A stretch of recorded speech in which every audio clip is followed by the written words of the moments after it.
रिया की शादी तय हो गई थी। अगले महीने की तारीख निकली थी। बहुत खुश थी रिया, पर उसे अपनी दादी की बहुत याद आ रही थी। उसकी दादी गांव में रहती थी। पहले तो वो फिर भी 2-4 महीनों के लिए आ जाती थी, पर पिछले 1-2 साल से उन्होंने आना बंद कर दिया था। गांव में वो अपनी छोटी ननद के साथ रहती थी, जो कि बाल विधवा है। कारण पूछने पर कहती थी कि पता नहीं कब सांस निकल जाए, तो वो आखिरी सांस अपने उसी घर में लेना चाहती थी जहां वो डोली में बैठकर आई थी। रिया अपनी दादी से बहुत प्यार करती थी। अपनी शादी की खुशखबरी वो स्वयं उनको देना चाहती थी। इसलिए उसने दादी के पास जाने का मन बनाया, परंतु उसे डर भी लग रहा था कि उसकी लव मैरिज की बात सुनकर पता नहीं वो कैसे रिएक्ट करेंगी। हिम्मत बंधाने के लिए उसने अपनी खास सहेली रश्मि को साथ ले लिया और चल पड़ी दादी से मिलने। रिया को देखकर दादी बहुत खुश हुई। दादी पोती में अगाध प्रेम था। अब उनकी नज़र कुछ कमज़ोर हो गई थी, पर इतनी नहीं हुई थी कि वो अपनी लाडली पोती को पहचान ना पाती। रिया की शादी की खबर सुनकर तो उनकी खुशी का ठिकाना न रहा। सिर पर हाथ फेरकर तमाम आशीषें दुआएं दे डाली। खाने पीने से निर्वित होकर सोने की तैयारी होने लगी। दादी ने बाई जी, उनकी ननद को बोलकर दोनों के लिए मेहमान खाने में सोने की व्यवस्था करने को कहा, पर रिया ने कहा कि वो दादी के कमरे में ही सोएगी। रिया दादी जी से बातें करने के लगी। उनका मन टटोलने के लिए बातों ही बातों में उसने दादी से पूछा, दादी एक बात बताओ, आपके ज़माने में लव मैरिज होती थी क्या? दादी मुस्कुराई और बोली, नहीं बिटिया, लव तो तब भी होता था, पर शादी के बाद। आजकल की तरह नहीं। आजकल तो मोबाइल पर या बाहर मिलकर या शादी से पहले एक दूसरे से मिलना जुलना, एक दूसरे को जानना हो जाता है और प्यार हो जाता है। वैसे इसमें बुराई नहीं है, अच्छी बात है। एक दूसरे को जानने परखने का मौका मिल जाता है। हमारे ज़माने में तो माँ बाप जहाँ जिससे ब्याह करा देते थे, हमें मानना पड़ता था। अच्छा दादी, आपने दद्दा को शादी से पहले देखा था? हाँ देखा था, खूब अच्छी तरह से। दादी के होठों पर शरारत भरी मुस्कान आ गई। अब रिया की उत्सुकता और बढ़ गई थी। उसने अधीरता से पूछा, कब, कैसे?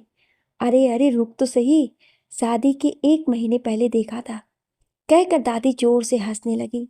वो दादी से सारी बातें डिटेल में जानने की हट करने लगी। दादी ने थोड़ी ना नुकुर के बाद अपनी प्रेम कहानी बतानी शुरू की।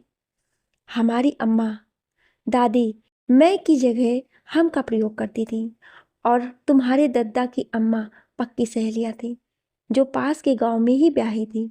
दोनों का ब्याह लगभग साथ ही साथ हुआ था।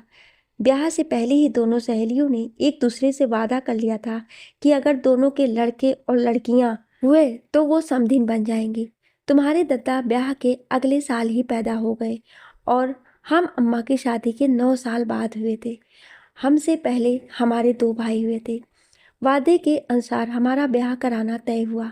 हमारी उम्र में 8 वर्ष का अंतर था, पर उस जमाने में तो दुगनी उम्र का भी अंतर बुरा नहीं माना जाता था। हम 6 साल के थे जब ये बारात लेकर आए। उस जमाने में बारातें 4-5 दिन रुका करती थी। हम बहुत गोरे चिट्टे सुंदर थे, सबके लाडले, थोड़ी जिद्दी और बेहद शरारती और मुंह फट। अम्मा जब तब समझाती थी कि लड़कियां ज़्यादा नहीं बोलती, मर्यादा में रहती हैं, जोर से नहीं हंसती, पर हम सवालों की झड़ी लगा देते कि ऐसा क्यों, वैसा क्यों, लड़कियों को ही क्यों टोकते हैं सब, आदि आदि। पर मेरे सवालों का कोई सही से उत्तर नहीं देता था। खैर, अब आते हैं बारात वाले दिन की बात।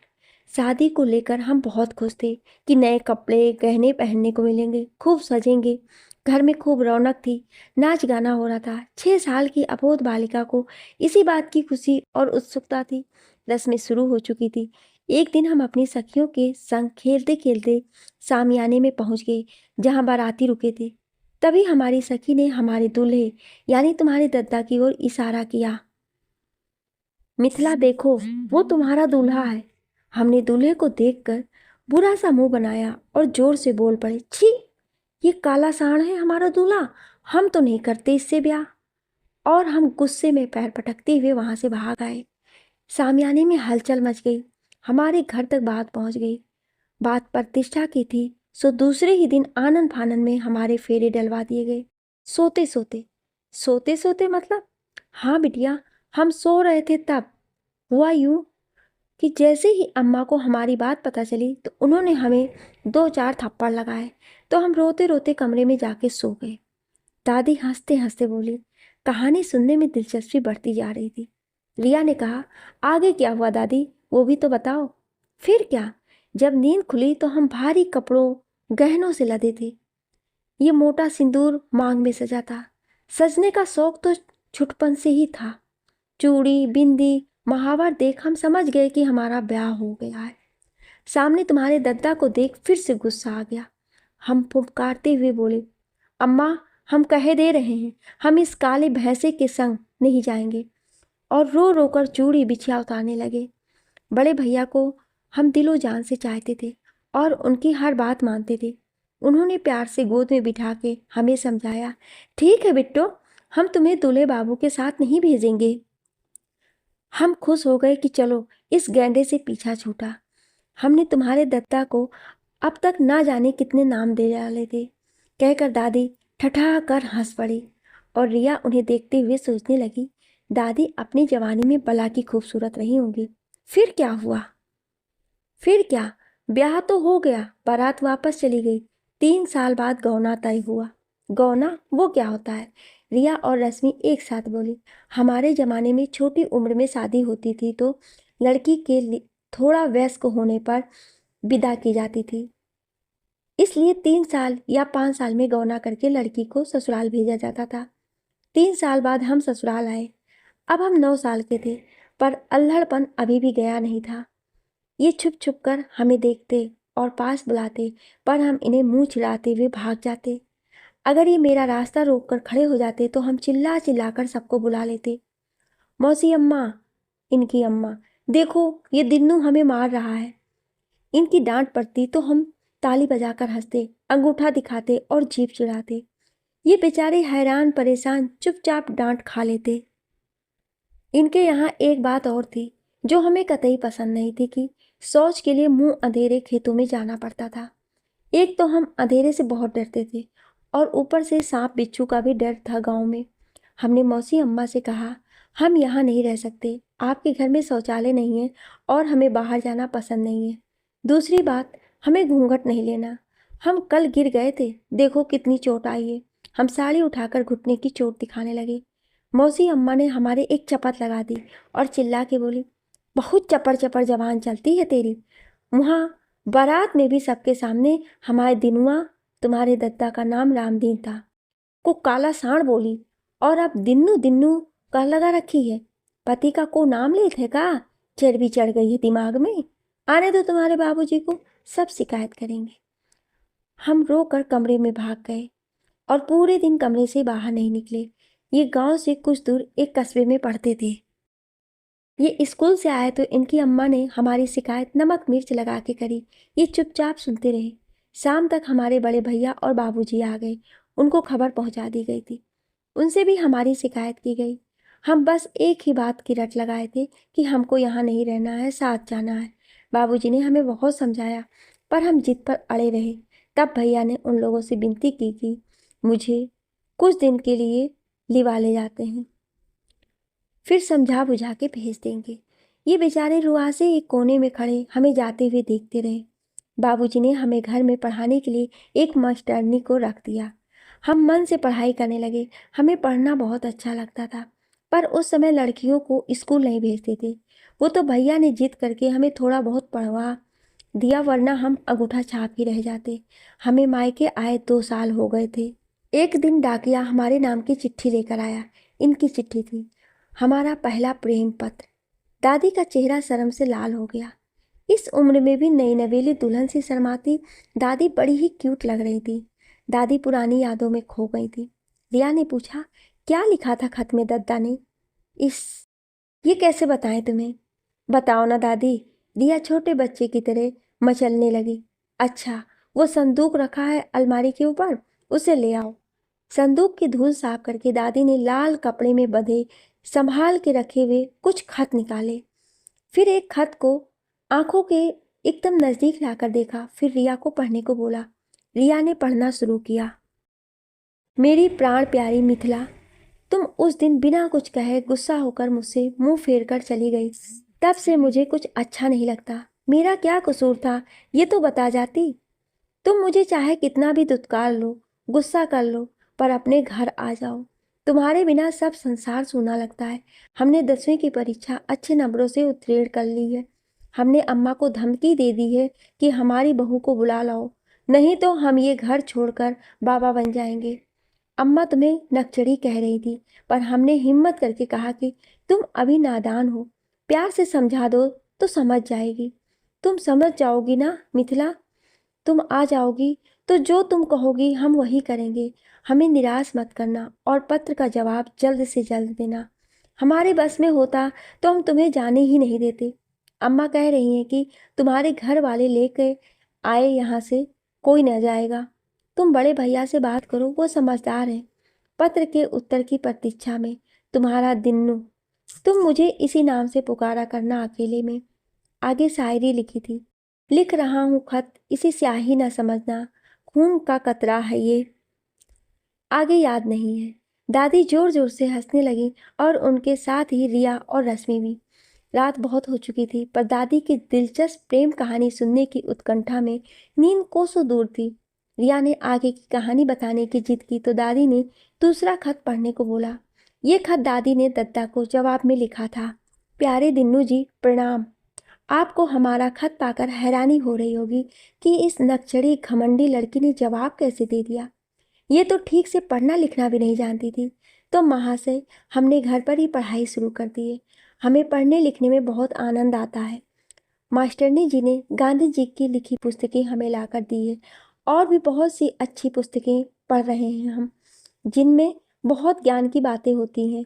रही बात हमारे आपके घर आने की, तो बहुत सी ऐसी बातें हैं आपके घर परिवार की जो हमें खटकती है। जैसे मौसी अम्मा का बात बात पर हमें डांटना। चलो डांट तो हम फिर भी सह लेते, पर वो हमारे अम्मा बाबूजी को बीच में क्यों लाती है ना। दूसरी बात, आपके घर में शौचालय तक नहीं है और आपको पता होना चाहिए कि खुले में शौच से कितनी बीमारियां पनपती हैं, ऐसा गांधी जी कहते हैं। तीसरी बात, आप माटी के माधो से खड़े सब देखते रहते हैं, कुछ नहीं बोलते, कम से कम सच का साथ तो दे ही सकते हैं। चौथी बात, आप जब खुद हमें लेने आएंगे तभी हम आएंगे, बस, और कुछ नहीं लिखना हमें। अब हम खत बंद करते हैं। मिथिला। वाह दादी, यू आर सो बोल्ड। उस टाइम पर भी आप इतने स्पष्टता से अपनी बात कह पाती थी, वो भी इतनी छोटी उम्र में। दादी, मैं तो आपकी फ़ैन हो गई। यू आर ग्रेट दादी। दादी, फिर आप कब आई अपनी ससुराल? खोई खोई सी दादी ने कहा। हमारी अम्मा अब अपनी सहेली यानी मौसी अम्मा से खफा थी कि उन्होंने हमें सिखाने समझाने के बजाय चांटा मारा और घर वालों को बुरा भला कहा। भैया जी भी हमें भेजने के खिलाफ थे। इसी तरह 3 साल और बीत गए। अब हम धीरे धीरे प्यार का मतलब समझने लगे थे। जब हमारी सहेलियां अपने पति और ससुराल के किस्से सुनाती तो दिल में हुक सी उठती। इनका मासूम चेहरा सामने आ जाता। इन्होंने तो हमारे साथ कोई ज्यादती बदतमीजी नहीं की, यहाँ तक कि कभी मुझे स्पर्श तक नहीं किया था, पर अम्मा बाबूजी से कैसे कहती। फिर एक दिन कुछ ऐसा हुआ कि हमारे गांव में एक शादी थी जिसमें तुम्हारे दादाजी भी आए थे। हम भी सापरिवार गए। वहाँ हम इनको 5 साल बाद देख रहे थे। आज ये बड़े सुदर्शन लग रहे थे। हल्की हल्की मूछें निकलने लगी थी। हमने एक दूसरे को देखा। इनसे नजरें मिलते ही हमारे दिल की धड़कनें बढ़ गईं। हमारी सहेली ने इनको इशारा करके सामियाने के पीछे भेज दिया। फिर हमें भी ले गई उनके पास। इन्होंने हमारा हाथ अपने हाथ में ले लिया। आज हम ना भड़के ना गुस्सा हुए, बल्कि हमें उनका यूं हाथ पकड़ना बहुत अच्छा लगा। हम चुपचाप एक दूसरे को देखते रहे, कुछ कह नहीं पाए। तभी वहाँ भैया आ गए और हमारा हाथ पकड़कर घर ले आए। फिर क्या हुआ दादी? दादी ने एक और खत निकाला और पढ़ने को कहा। मेरी प्राण प्यारी मिथिला, हमें अफसोस है कि हम उस दिन भी कुछ नहीं कह पाए, पर अब हमने सोच लिया है कि अब हम तुम्हें लाकर ही रहेंगे। हमने तुम्हारी आंखों में अपने लिए प्यार पढ़ लिया था। हमने बाबूजी से जिद करके घर में शौचालय बनाने की तैयारी कर ली है। काम शुरू हो गया है। बाकी रही अम्मा के गर्म मिजाज की बात, तो बड़े बूढ़े तो हमें शिक्षा देने के लिए कुछ कहते भी हैं, तो हमें मानने योग्य बातें मान लेनी चाहिए, नहीं तो चुप हो जाना चाहिए। अगर कुछ गलत कहे तो उसका विरोध उचित तरीके से करना चाहिए। फिर अब स्थिति भिन्न है। अम्मा भी चाहती हैं कि उनकी बहू घर आ जाए और अपना घर बार संभाले, और जो भी शिकवे शिकायतें हैं तुम्हें तो हम मिलजुल के उनका हल निकाल लेंगे। गांधी जी भी तो सहयोग और मित्रता का संदेश देते हैं ना। तो गांधी जी की भक्तिन, क्या हम तुम्हें लेने अपने ससुराल आ जाएं? चाहो तो बदले में अपनी अम्मा से एक चपत लगवा देना, हम दूसरा गाल भी सामने कर देंगे। हम अगले हफ्ते अपनी दुल्हन को लेने आ रहे हैं, तैयार रहना। तुम्हारा दिन्नू। हाउ क्यूट, सो रोमांटिक दद्दा दादी। आज की प्रेम कहानी से एकदम हटकर है आप दोनों की लव स्टोरी। रिया सपनों की दुनिया में खोई बातें करती जा रही थी। उधर दादी खर्राटे मार के चैन की नींद सो गई। आपको ये दादी की प्रेम कहानी कैसी लगी हमें कमेंट करके ज़रूर बताएं, और ऐसी ही कहानियाँ सुनने के लिए हमारे चैनल को सब्सक्राइब जरूर करें। Thank you.